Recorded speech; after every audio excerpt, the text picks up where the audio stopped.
Oh yes, Asili Yetu Rada Tour 2026. Tunakufikia popote ulipo. Asili Yetu TV kupitia Rada Tour inalenga kutambua, kukuza na kuibua vipaji kutoka kila mkoa wa Tanzania. Tunawakaribisha wasanii wa muziki, waigizaji, wachekeshaji, wanamitindo na wenye vipaji vya kipekee. Hii ni nafasi ya kipekee kuonekana, kusikika na kusonga mbele. Ziara itapita kila mkoa na ratiba rasmi tunatangaza hivi karibuni, na vipaji vyote vitatangazwa kupitia Asili Yetu TV. Asili Yetu Rada, tunakuona, tunakusikia, tunakuinua. Ulipo tupo. Tupigie kwa nambari za simu 0742 37 48 09. Kwenye mitandao yetu tunapatikana kama Asili Yetu TV. Asili Yetu Rada Tour 2026. Vipaji vya mikoa, Asili Yetu TV.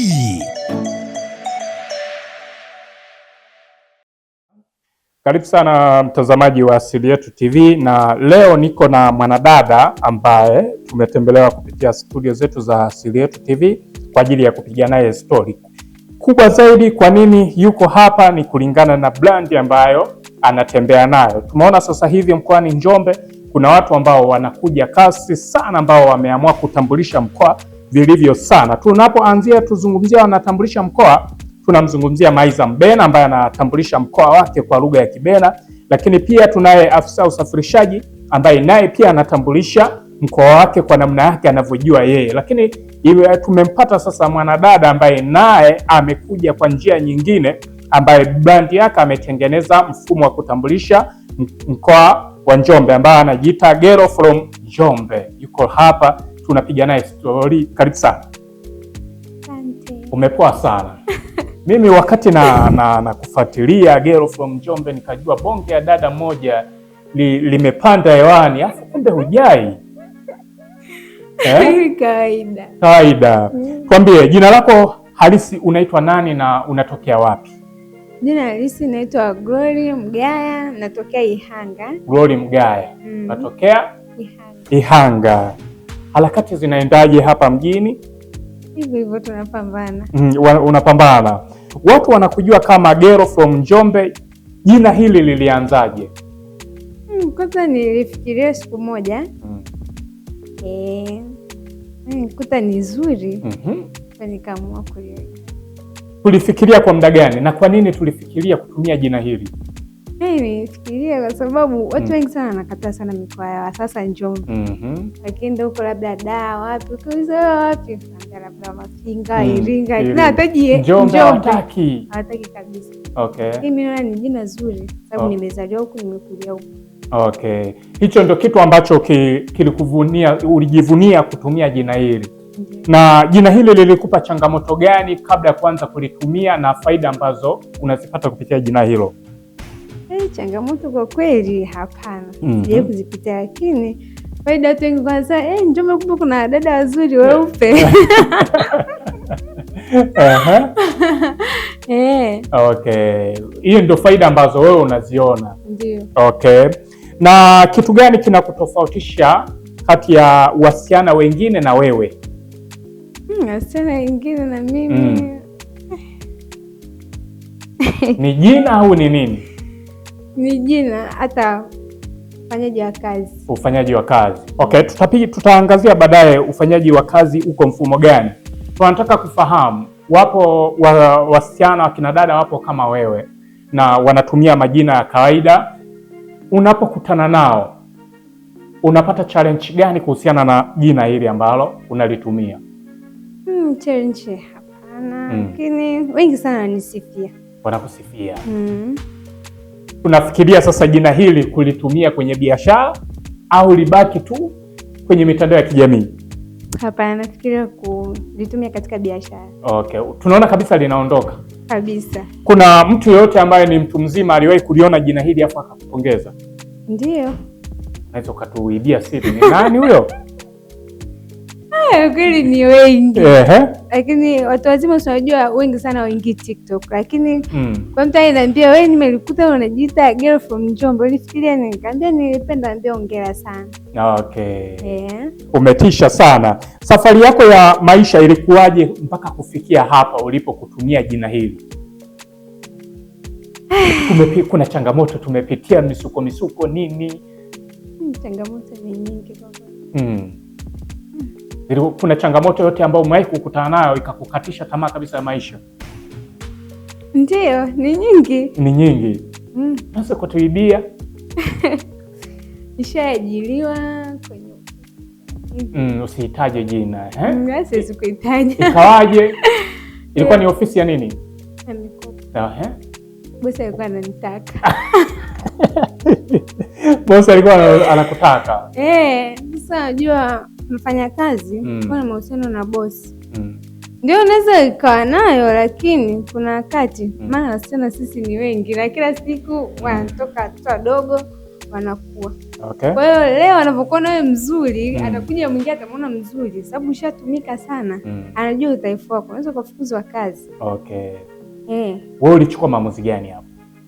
Nimwambia siwezi kuwa na mahusiano na bosi. Baada hapo ukaacha kazi ukaendelea?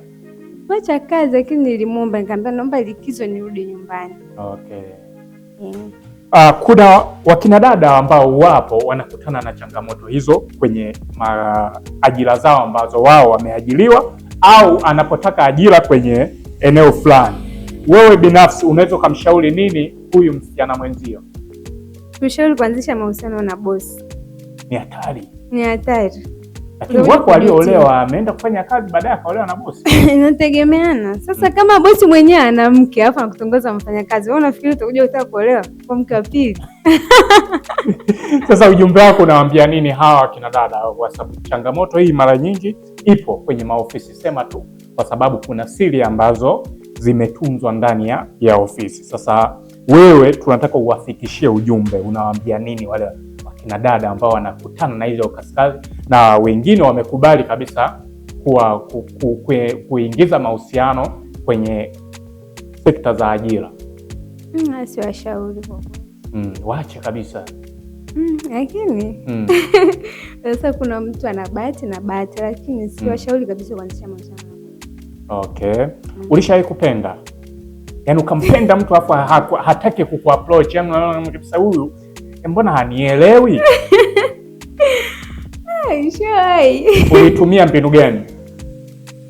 Hapana. Mpaka huyo mtu akasema nahitaji hapa safari ianze. Ulikausha? Nilikausha tu, lakini ushasia akaja katongoza. Umetisha sana. Mwisho siku akaja kwenye mfumo. Yawezekana ulimwekea mfumo kwamba ngoja nitege hapa atapita tu. Hapana. Okay. Lakini sijui alikuwa na wewe na maki nilikuwa namjali sana. Ulikuwa unamjali, ulikuwa unamzingatia. Wabena ambao tunaambia kwamba kwenye swala la mapenzi huwa hamzingatii. Ilikuwaje kwako? Nimjali sababu nilikuta ni mkaka ambaye ni mpambanaji. Anajituma. Nikampenda. Ukampenda mazima. Etisha sana. Nataka utetee mada moja. Kwa nini wasichana wa sasa hivi hawapendi kutembea na ile level ya wavulana ambao wako lika moja, bali wamekimbilia kutembea na watu wazima? Kwa sababu wewe bado ni msichana, mtoto wa 2000, tunaomba utusaidie kujibu hili. Kwa mtazamo wako wewe unachokielewa ni nini? Vijana wana changamoto sana. Changamoto ziko wapi? Hawazingatii maokoto au? Vijana wengi sana sasa hivi wapepo. Wengi wamebezi kwenye kubeti. Yaani ni kazi nyepesi, hawataki zile kazi za kujituma. Okay. Kwa hicho ndio kinachowafanya nyinyi mkimbilie kule kwamba kule baba wako busy. Sasa baba hawa watu wazima mara nyingi wako na familia. Ndio. Sasa unajua mtu mzima amenyoka. Amenyoka. Ulishawahi kudate na mwanaume ambaye yani unajua kabisa huyu bado sana ujana mwingi sana, alafu ukaona hizi kashikashi hizi mimi siziwezi? Aliwahi kupiga matukio ya kutosha nini? Umetisha sana. Tulitaka tukae sawa hapo. Tumeshapiga story hapo, tumeona ni jambo gani watu hawalijui kabisa kuhusu wewe? Hawalijui kuhusu mimi. Tunapozungumzia, umesema unaitwa nani jina halisi? Glory. Tunavyomtazama Glory, mimi nakujua Glory, lakini sijui kiundani Glory ni nani, anahusika na nini? Glory ni mfanyakazi.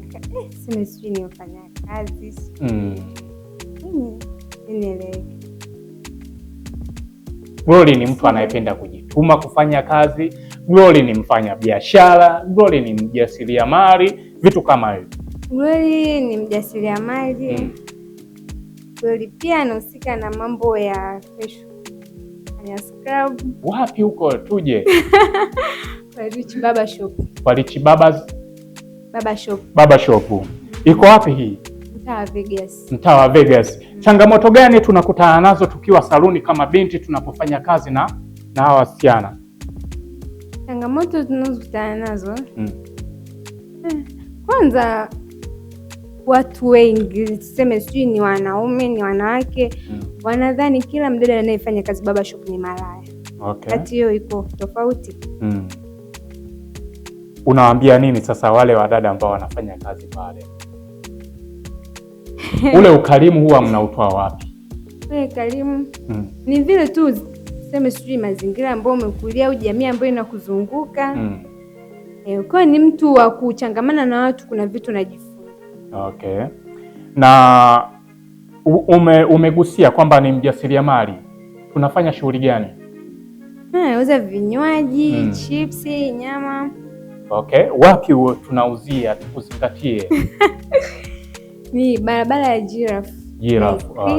Kwa pale mbele kuna Daiklina, wanaingia barabara ya vumbi, ambayo inakuja kukutanisha na hospitali ya Anglikana. Okay.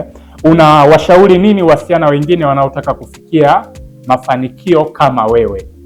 Ni kujituma, ni kupambana. Huruhusiwi kuchagua kazi. Okay. Hata kama ina changamoto gani, wewe pambana nazo. Kama unaweza kupambana, pambana. Okay. Umetisha sana. Na unatumia ushawishi wako kubadilisha jamii? Ndio. Kama ipi?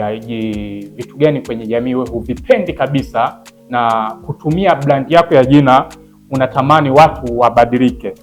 Watu kutumia miili yao kupata hela. Sipendi sana nikimwona mdada wengine. Okay. Na ndoto zako kubwa ni zipi kwa sasa? Natamani kuwa mfanyabiashara mkubwa sana Njombe. Unatamani kuja kuwa mfanyabiashara mkubwa Njombe. Umetisha sana. Na kama ukipewa nafasi ya kubadilisha kitu kimoja kwenye maisha yako, kingekuwa ni nini na ni kwa nini? Yaani ungepewa nafasi ya kubadilisha kitu kimoja kwenye maisha yako unayoishi kwa sasa hivi, ni kitu gani na ni kwa nini ukibadilisha? Biashara ambayo naifanya. Okay. Nilikuwa natamani sana nifanye kazi ya Baba Shop, nifungue Baba Shop kubwa sana. Sababu ile biashara, cha kwanza napenda niseme sijui napenda kutoka moyoni ile. Okay. Ndio. Kwa kinachokufanya ubadilishe biashara hailipi au ni nini? Inalipa, lakini kuna muda unafanya biashara kwa sababu ina mzunguko sana. Alafu kuna ile unafanya biashara kwa sababu unaipenda kutoka moyoni. Okay. Lakini Baba Shop iko ndani ya moyo wako. Ndio. Okay, umetisha sana. Ndo tunamaliza dakika 12, tumepiga story vya kutosha sana. Kwa nini watu waendelee kufuatilia Girl from Njombe kwenye mitandao ya kijamii? Tuambie sababu kwa nini watu waendelee kufuatilia.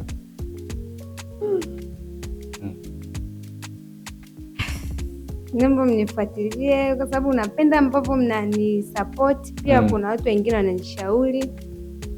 Tuendelee. Okay. Na ni kitu gani ambacho wewe unajivunia kabisa kuishi Njombe au kuzaliwa mkoa wa Njombe? Kwanza kuna fursa nyingi. Pia watu wake ni wakarimu, unapokosea unaelekezwa. Kwa naipenda sana. Ulishawahi kufikiria kutoka nje ya mkoa wa Njombe?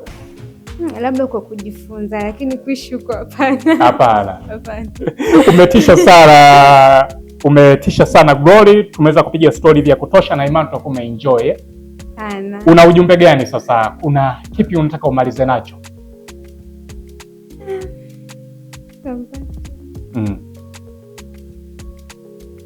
Napenda sana ambao wote mnanisupport, ambao mnanifuatilia. Karibuni sana Rich Baba Shop. Karibuni pia kwenye biashara zangu. Okay, umetisha sana. Shukrani sana. Tulikuwa na Glory ambaye ni mwanadada ambaye ameamua kutumia brand ya mkoa wa Njombe. Tuko naye hapa, tunapiga naye story, lakini amefunguka safari yake vizuri kabisa. Kwa hiyo kazi kwako kumzingatia. Mimi sina la ziada. Shukrani sana Jesto Hardware ambao wametushika mkono kuhakikisha kila kitu kinakaa sawa. Wanapatikana mkoani Njombe, stendi ya zamani. Ukiwazingatia hapo utakumetisha sana sana sana sana. Mimi nikutakia kila la heri. Asante.